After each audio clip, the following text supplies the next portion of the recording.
चीज़ें आ रही हैं, वही टॉपिक एक ही आ रहा है, मनीषा मनीषा मनीषा। हेलो एवरीवन, मैं आशा बरतवाल आप सभी को मेरा सिमन्या नमस्ते और छोटों को ढेर सारा आशीर्वाद। तो कैसे हो आप सब? आई होप आप सब बहुत अच्छे होंगे। तो आज की शुरुआत हो रही है मेरी सुबह से और लगभग सारा घर का काम भी निपट चुका है। और आज सुबह भी ब्रेकफास्ट पायल ने बनाया था, जो कि उसने पोहा बनाया है। और अभी देखते हैं क्या कर रही है पायल। पंकज देख रहे हैं बच्चे टीवी और बैठे हैं। पायल ने पता नहीं क्या क्या बनाया। पायल आज अपने दिन के खाने में झोली भात।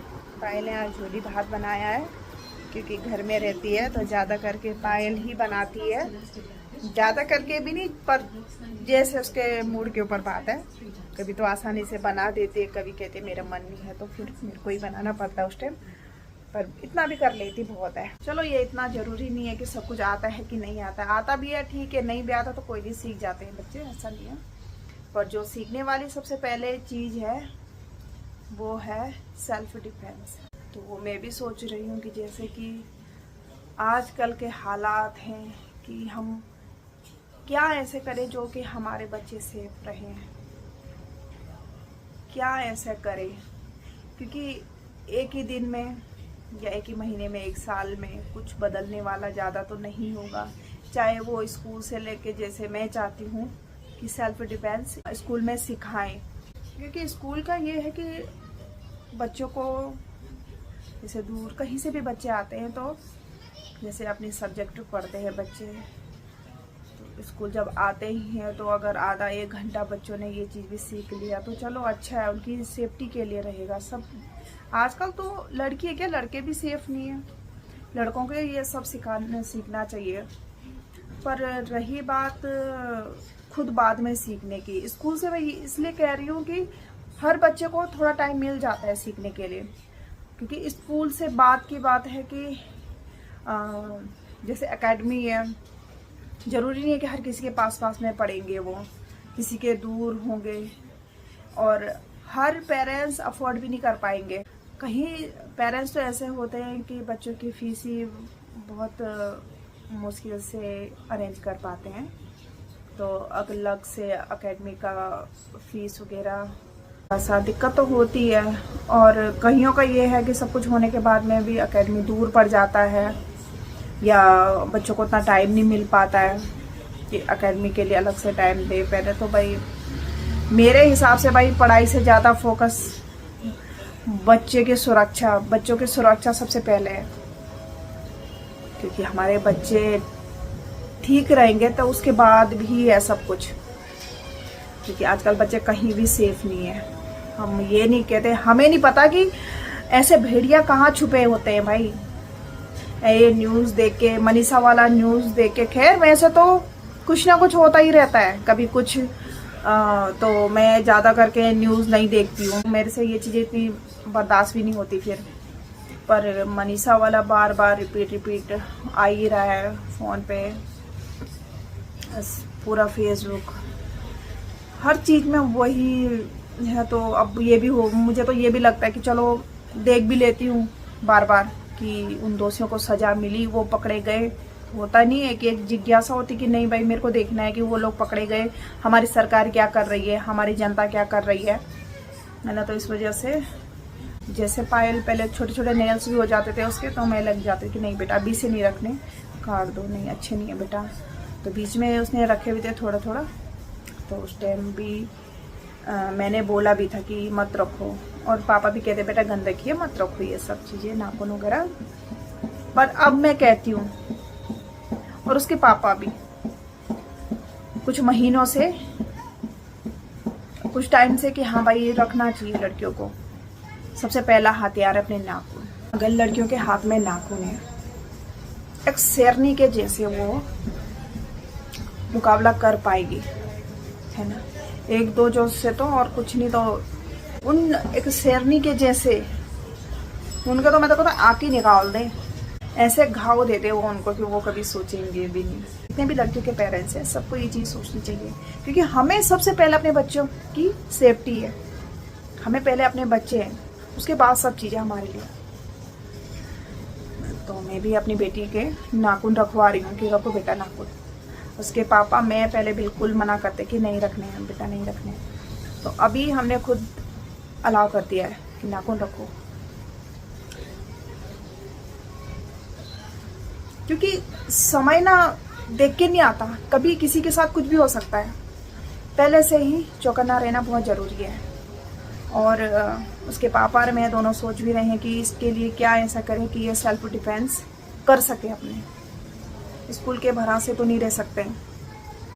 एक मैं ही बोलूँगी तो क्या ही होगा, एक या दो के बोलने से कुछ नहीं होगा, या एक या दो के करने से कुछ नहीं होगा, वो सबको ही पता है। पर इस चीज़ को अगर गहराई से लिया जाए तो लड़कियों की सेफ्टी के लिए सेल्फ डिफेंस होना बहुत ज़रूरी है ना। जितना हमारे बच्चों का स्कूल जाना है ना ज़रूरी, कि नहीं स्कूल जाना है, बच्चे 3 साल का हो गया, बच्चों को स्कूल जाना सबसे पहली चीज़ है, बच्चों को स्कूल जाना है। पर नहीं, सबसे पहले बच्चा का सेफ रहना ज़रूरी है। बच्चा सेफ है तभी वो अपनी पढ़ाई कर पाएगा। हमें नहीं पता, ये किसी को नहीं पता ऐसे भेड़िया कहाँ कहाँ छुपे होते हैं। ऐसा नहीं है कि नहीं भाई हम ऐसी जगह रहते हैं तो ऐसा तो कुछ है नहीं यहाँ, या हमें नहीं पता होता कि ऐसे भेड़िया कहाँ कहाँ छुपे होते हैं, किस किस रूप में छुपे होते हैं ऐसे भेड़िया। वही टॉपिक एक ही आ रहा है, मनीषा मनीषा मनीषा। क्यों देखो, वो उसको मनीषा को न्याय मिला नहीं, उसके बाद एक और लड़की का मर्डर हो गया है। और मैं कहती हूँ भगवान हमारी बहन बेटियों को इतना ताकतवर बना दे, इतना सेल्फ डिफेंस करवा दे कि दूसरी मनीषा ना बने कोई। बहुत दुखता है यार। इस वजह से यार वीडियो बनाने का भी मन नहीं करता, क्योंकि दिमाग में वही सब चलता रहता। और मैं जब भी फ़ोन चलाऊंगी मैं उसी का न्यूज़ निकाल के, अब भगवान जाने फेक है कि हकीकत है पता नहीं। कहते हैं कि पकड़े गए 5 हैं कि क्या, नेपाल जाने की तैयारी कर रहे थे और पकड़े गए। अब जब तक भाई सजा नहीं मिलती तब तक कुछ नहीं बोल सकते हैं। एक वो हरियाणा की ही बेटी नहीं है, हम ये सोच के नहीं चल रहे कि वो एक हरियाणा की बेटी है। वो हरियाणा की बेटी नहीं, वो हमारे देश की बेटी है, वो हमारी बहन बेटी है। चाहे वो हमारे देश से किसी भी देश की भी होती तो है तो वो किसी की बहन बेटी ना। इससे क्षेत्र या राज्य या देश की बात नहीं है इसमें। अगर वो किसी भी देश की लड़की होती तो हमारा दिल वैसे ही, हमारा मन वैसे ही दुखी होता, और वैसे ही बार बार उम्मीद करते कि कब इसको न्याय मिले। वही भगवान से प्रे करते कि भगवान बस कभी इसको न्याय मिले। वैसे तो पूरा देश चाहता है कि मनीषा के जो दोषी हैं उनको सजा मिले। भगवान ना करे कभी किसी बहन बेटी के साथ ऐसा हो, पर हमें फिर भी सतर्क रहना बहुत ज़रूरी है। तो मैं भी पहला काम अपनी बेटी के नाखून रखा रही हूँ, और दूसरा काम उसको कहीं आएगी जाएगी तो उसके पास स्प्रे दे दूँगी। क्योंकि हो सकता है जिसके घर में बहन बेटी हो, अगर वो ये सब चीज़ें फॉलो करे तो हो सकता है कि 50% ये क्राइम कम हो जाए। उसके पापा क्या उम्मीद करके अपनी बेटी को पढ़ाया लिखाया, आज इस मोड़ पे खड़ा कर दिया अपनी बेटी को कि जो वो टीचर थी और आगे भी कोर्स की तैयारी कुछ कर रही थी, है ना। कितने अरमान हो रहे होंगे उस पापा के। आज उस पापा के आंखों में सिर्फ और सिर्फ आंसू है, आंसू सिवाय कुछ नहीं है। ना करती वो बेटी कोर्स, ना बनती वो टीचर, पर उनकी बेटी उनके पास होती, नॉर्मल होती, पर उनकी बेटी उनके पास होती। हमसे ये चीज़ें बोली नहीं जा रही है, हमसे ये चीज़ें बोली नहीं जा रही है, और वो लोग सह रहे हैं। तो इसीलिए सभी पेरेंट्स से मैं रिक्वेस्ट करती हूँ कि अपने बच्चों को सेल्फ डिफेंस सिखाएं, कुछ ना कुछ तो करें उनके लिए। और जैसे मेरी सोच भी थी पहले कि नहीं बेटा नेल्स नहीं रखने बिल्कुल भी, अगर नाखून ये फैशन कहें या इनके अंदर गंदगी है। अब जाके मुझे भी समझ आ रहा है कि नहीं, ये कहीं ना कहीं पहला हथियार यही है। स्प्रे की बात रही तो स्प्रे निकालते समय भी टाइम लगता है, और ये चीज़ ऐसी है ना कि पलक झपकते ही वार हो जाता है। भगवान ना करे किसी भी बहन बेटी के साथ ऐसा हो, किसी भी बेटी और बहन के साथ ऐसा हो। पर फिर भी सतर्क रहना बहुत ज़रूरी है ना।